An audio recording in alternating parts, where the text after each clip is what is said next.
우리가 살아가다 보면 평생 잊지 못하는 날이 있습니다.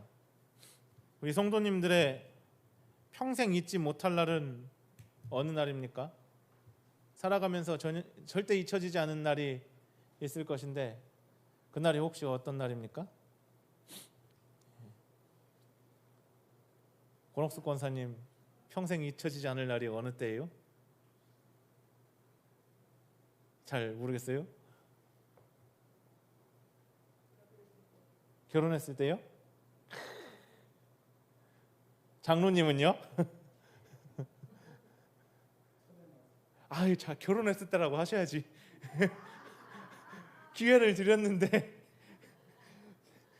권사님이 결혼했을 때요 라고 했으면 장로님도 그렇지, 나도 결혼했을 때요 라고 하면은 이게 쿵짝이 맞잖아요. 아이, 장로님 너무 솔직하셨어요. 저는 결혼했을 때입니다. 저는 제가 태어났을 때 기억이 있었더라면은 제가 태어났을 때가 가장 기억이 남았을 것 같아요. 근데 제가 기억이 나지 않으니 이제 아기가 태어났을 때가 또 장로님하고 같이 아이가 태어났을 때가 기억이 남는 것 같아요. 그렇습니다. 우리 살아가다 보면 이렇게 평생 잊지 못할 날들이 있어요. 좋은 일들도 있고 또 지우려고 해도 지워지지 않는 상처의 날들도 있고. 여러분, 결혼한 날, 자녀가 태어난 날, 새로운 일을 시작한 날처럼 우리의 삶을 변화시켜 놓은 날은 시간이 지나도 쉽게 잊어버려지지 않습니다. 그날 이후로 내 삶이 변했기 때문이에요.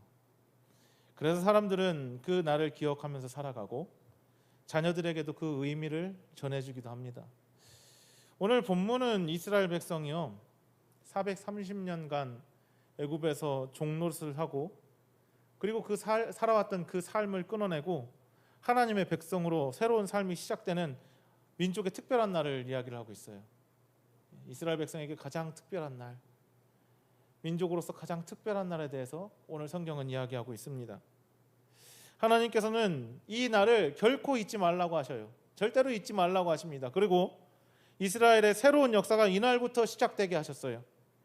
이 날은 이스라엘 역사에서 가장 중요한 날이 되었습니다.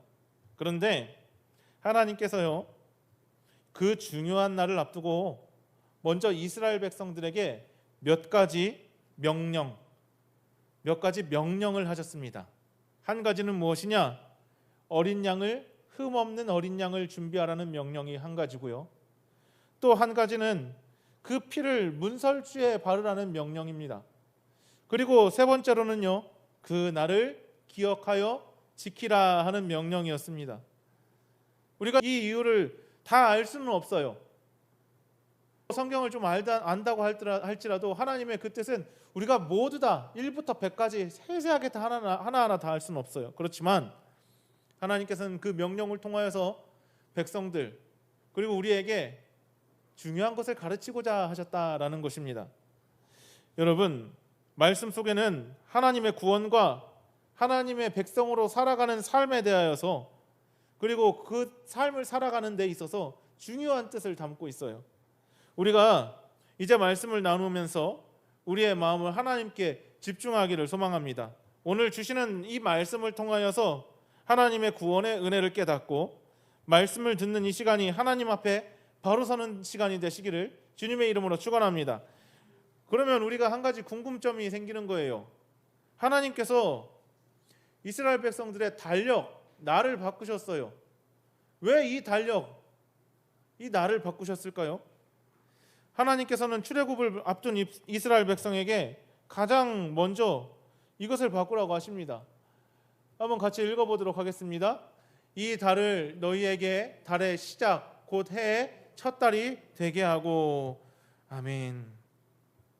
왜 하나님께서 이스라엘 백성들에게 지금 세고 있는 그 날의 수, 그 시스템하고 이제 하나님이 주시는 시스템하고 바꾸라고 하셨느냐 하는 거예요. 하나님께서 바꾸라고 하셨던 것은요 날의 숫자가 아니에요. 삶의 기준을 바꾸라고 하는 겁니다. 삶의 기준. 430년 동안 이스라엘은 애굽의 종으로 살았습니다. 그들의 시간도, 그들의 삶도, 정신도 모두 애굽의 지배 아래 있었어요. 그런데 이제 하나님께서는요, 더 이상 애굽의 백성이 아니라, 애굽의 노예가 아니라 이제는 나의 백성이다라고 선언하시는 겁니다. 그래서 달력도 새롭게 시작하게 하시는 거예요. 날도 새롭게 시작하게 하시는 것이죠. 하나님께서는요, 이스라엘 백성에게 과거의 종살이가 아니라 하나님의 구원을 삶의 출발점으로 삼으라고 오늘 말씀하시는 겁니다. 이제 이스라엘 백성이 삶에서 가장 먼저 기억해야 할 것은 애굽 안에서의 고통이 아니라 하나님께서 베푸신 구원의 은혜가 된 것입니다. 우리도 마찬가지예요. 우리도 세상을 살아갈 때에 무엇을 기준으로 살아가는가, 이것에 따라 삶이 달라집니다. 우리 살아가는 사람들 중에서는 과거의 상처를 붙들고 살아가는 사람들도 있어요. 그리고 과거의 실패도 붙들고 살아가는 사람이 있어요. 그리고 과거의 영화를 붙들고 살아가는 사람들도 있어요. 돈과 성공을 기준으로 살아가는 사람들도 있어요. 그런데 성도는 달라야 한다는 겁니다. 우리의 출발점은 세상이 아닌 하나님이다. 하나님께서 나를 구원하셨다는 사실, 곧 하나님께서 그리스도를 통하여서 베푸신 그 구원의 은혜가 우리의 삶의 가장 중요한, 그리고 가장 굳건한 중심이 되어야 된다는 겁니다. 우리 삶의 기준이 되어야 된다는 거예요. 사랑하는 성도 여러분, 하나님께서는요, 우리에게 오늘 우리가 살아갈 때에 너희는 무엇을 삶의 기준으로, 삶의 중심으로 놓고 살아가느냐 하는 것을 우리에게 날마다 물으십니다. 여러분, 그렇다면은 무엇을 기준으로 삼고 살아가고 계십니까? 과거를 나의 삶의 기준으로 삼고 살아가십니까? 아니면 세상을 나의 삶의 기준으로 삼고 살아가십니까? 아니면 하나님의 은혜를 내 삶의 기준으로 삼고 살아가십니까?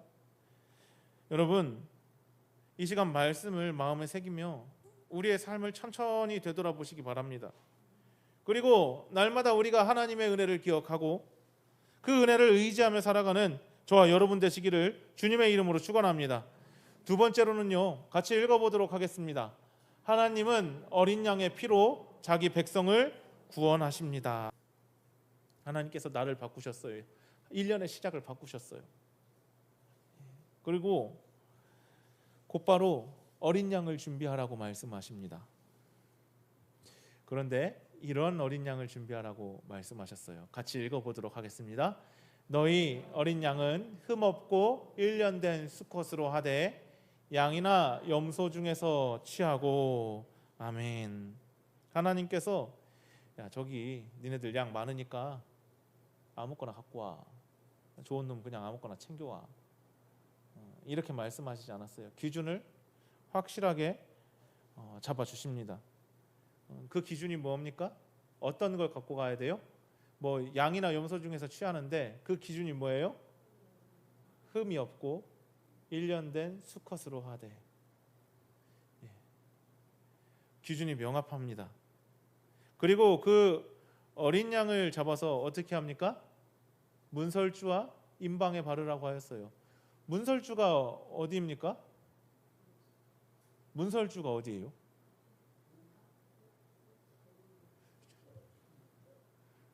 여기가 문설주예요? 여기가 문설주예요? 여기요? 여기요? 여기요? 여기요, 여기? 손잡이 있는데 여기요? 정확하시네요. 여기가 문설주예요. 여기가. 그럼 그럼 임방은 어디예요? 네, 그렇죠. 임방은 여기예요. 그렇죠?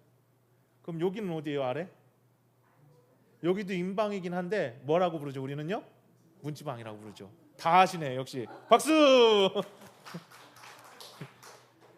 별거 아닌데, 그죠? 근데 별거 아니더라도요, 생각해 보세요. 너희는 문설주와 임방에다가 그 어린 양의 피를 바르라 하였는데 문설주랑 임방이 어딘지 몰라서 못 바르면 어떻게 해요? 예, 그럴 일은 없겠죠. 다 알려주겠죠. 근데 이렇다는 거죠. 예, 설주는 옆으로, 임방은 위아래로, 그리고 아래는 문지방이라고도 부르기도 하고요. 근데 여기서 중요한 건요, 사실은 문설주가 어디고 임방이 어디고 이것도 중요하겠지만 다른 거예요. 다른 게 더 중요해요. 왜 하나님께서 어린 양의 피를 바르라고 하셨냐라는 겁니다. 이유가 있으니까 이렇게 하라고 했던 거 아니에요? 아니, 우리 집에서 사는데 집 앞에다가 그냥 그 피를 바르면 되겠어? 나 못하겠어 이거 하고서나 넘어간 사람들은 어떻게 되었겠어요? 오늘 보세요. 13절 말씀 같이 읽어보도록 하겠습니다. 이유가 이렇게 돼요. 내가 애굽 땅을 칠 때에 그 피가 너희가 사는 집에 있어서 너희를 위하여 표적이 될지라.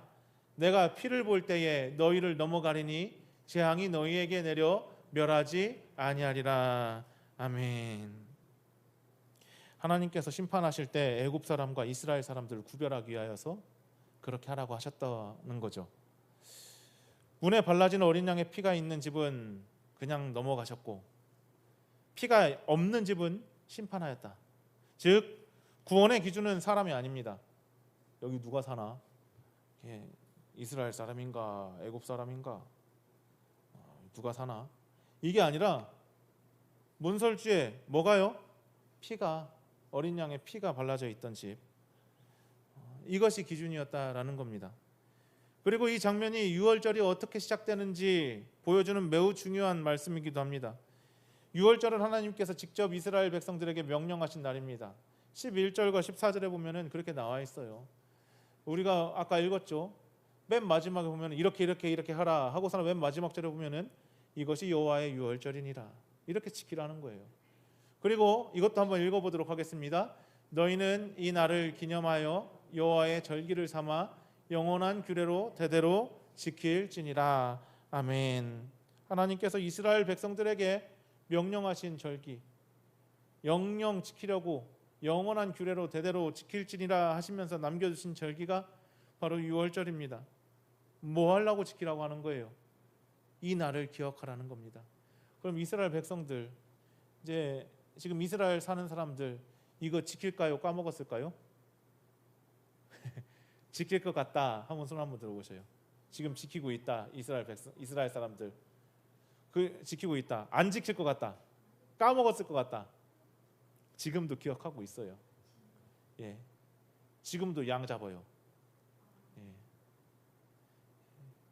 아직도 지키고 있습니다. 아직도 지키고 있어요. 전통이에요. 그 사람들 전통. 예, 우리 광복절이잖아요. 8월 15일 날 우리도 광복절 날 이렇게 기념사도 하고 행사도 하고 그러잖아요. 마찬가지예요. 이 사람들도 광복절이에요. 어디에서? 애굽에서 종되었던 우리를, 430년간 종되었던 우리를 하나님께서 구원하여 주셨구나. 그런데 하나님께서 이것은 이 날을 기념하여서 여호와의 절기를 삼아 영원한 규례대로 대대로 지킬지니라 하셨구나. 그러니까 우리는 지금도, 이전에도, 내일도 이 절기를 지킬 것이라 하면서 지금도 지키고 있는 것이죠. 그런데 하나님께서는 그 밤에 애굽 온 땅에 장자를 치실 것을 말씀을 하십니다. 그러면서 동시에 자기 백성이 그 심판을 피할 수 있는 길을 이렇게 마련해 주신 거예요. 그것이 바로 어린 양을 잡아서 그 피를 문설주와 임방에 바르는 것이었다라는 겁니다. 하나님께서는요, 구원의 기준을 사람의 신분이나 노력에 따라 나누지 않으시고 오직 어린 양의 피로서 기준을 잡으셨다라는 것입니다. 여러분, 그래서 유월절이라고 하는 말도요 이렇게 돼요. 유월절, 페사흐라고 하는데 지나가다, 뛰어넘다. 하나님께서는 어린 양의 피가 있는 집은 넘어가고 그 집에는 죽음 대신 생명을 허락하여 주셨다라는 것입니다. 이 사건은 예수 그리스도를 미리 보여주는, 예표하는 장면이기도 합니다. 하나님께서는 이스라엘 백성들에게 어린 양을 잡아서 그 피를 문에 바르게 하셨고 그 피를 보고 심판을 넘어가셨어요. 다시 말하면은 어린 양이 대신 죽었기 때문에 그 집에 있던 사람들은 살게 되었다라는 겁니다. 만약에 어린 양이 아이고 나 죽기 싫어요 하고 다 도망가면은 그날은 사람들은 어떻게 돼요? 사람들이 죽게 되는 거예요. 그런데 이 양이 대신 죽게 되어서 사람들은 살 수 있게 되었다라는 겁니다. 이것이 예수 그리스도의 십자가를 설명해 주는 모습이 아니겠습니까? 하나님께서는요, 죄 가운데 있는 우리를 구원하시기 위하여서 흠없으신 어린 양이신 예수 그리스도를 이 땅에 보내셨습니다. 그리고 예수님께서 십자가에서 피를 흘리시고 돌아가심으로 우리의 죄를 대신 담당하게 하셨습니다. 여러분, 그래서 우리는 심판받아야 할 존재였지만 예수님의 보혈로 죄 사함을 받고 하나님의 자녀가 된 것입니다. 여러분, 오늘날에도 세상은 여전히 죽음과 두려움, 죄와 절망으로 가득합니다. 사람들은 돈과 성공, 자신의 힘으로 인생을 지키려고 하는데 참된 생명과 구원은 오직 예수님 안에 있는 줄 믿으시기 바랍니다. 예수님의 보혈만이 우리의 죄를 씻고 예수님의 십자가만이 우리를 심판해서 생명으로 옮길 수 있다는 것을 믿으시기 바랍니다. 이스라엘이 하나님 말씀을 믿었어요. 하나님 말씀을 믿고 피를 문설주에 발랐듯이 우리도 예수님의 십자가를 날마다 의지하면서 살아가야 돼요. 구원의 은혜를 받은 사람답게 감사하며 살아가고 그 은혜를 아직 알지 못하는 이들에게 전하는 삶을 살아가야 돼요. 이와 같이 우리 모두가 어린 양 대신 예수님을 끝까지 붙들고 생명의 복음을 전하는 믿음의 사람들 되시기를 주님의 이름으로 축원합니다. 오늘 본문은요, 하나님께서 자기 백성을 어떻게 구원하시는지를 보여줍니다. 하나님께서는요, 이스라엘 백성에게 새로운 생명의 기준을 말씀해 주셨어요. 그리고 어린 양의 피를 통하여서 죽음에서 생명으로 그들을 옮기셨습니다. 이 은혜는 우리에게도 오늘 예수 그리스도를 통하여서 이루어진 은혜입니다. 그래서 우리 성도는 이제는 세상을 향하여서 나아가지만 세상의 법대로 살아가는 것이 아니라, 세상을 의지하면서 살아가는 것이 아니라, 세상의 기준을 따라 살아가는 것이 아니라 하나님 은혜를 삶의 기준으로 삼고 나아가야 한다는 것이에요. 어린 양 대신 예수 그리스도의 보혈로 구원받은 백성답게 날마다 감사하면서 그 생명의 복음을 전하는 사명을 감당하면서 살아가야 된다는 것이에요. 사랑하는 성도 여러분, 구원의 은혜, 이스라엘 백성들에게 주셨던 구원의 은혜, 또 예수 그리스도를 통하여서 우리에게 주셨던 그 구원의 은혜, 그 구원의 은혜를 우리의 마음에 새기고 어린 양 대신 예수 그리스도를 끝까지 붙들며 살아가는 저와 여러분 되시기를 주님의 이름으로 축원합니다. 기도하시겠습니다.